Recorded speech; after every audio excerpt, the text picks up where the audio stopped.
Hello all. Today we're going to see the recipe for Bisibele or Sambar rice, and I've made it using the Instapot. You could also use rice cooker. These are the ingredients: vegetables, rice, 1.5 cups tur dal, tamarind water and salt. And these are the ingredients for grinding. First, soak the tamarind in some water and then squeeze out all the essence, and we will need about 2 cups diluted.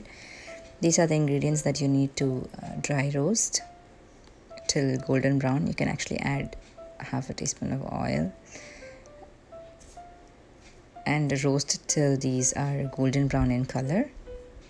And once it's done, turn off the heat, and then you'll have to grind it with the coconut. So first grind it without water.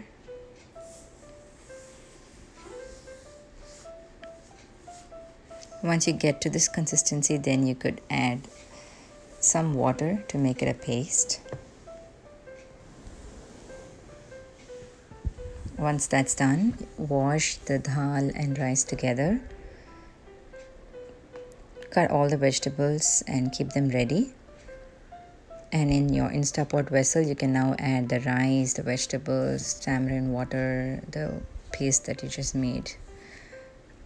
And then you can also add some additional water, to a total of 10 cups of water in all.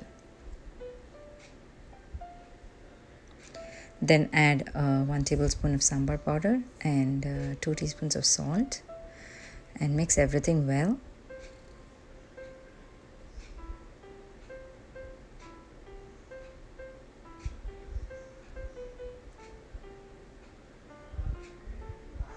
After this, you can use keep it in the Instapot, and I've used the rice setting here, just a normal setting, and then let it cook. Once it's done, open and then add 1/4 cup of ghee.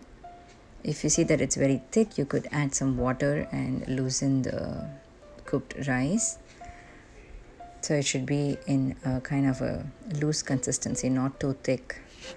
And you can add more ghee if you would like, and then you can serve it hot with some bundi. See you in the next video.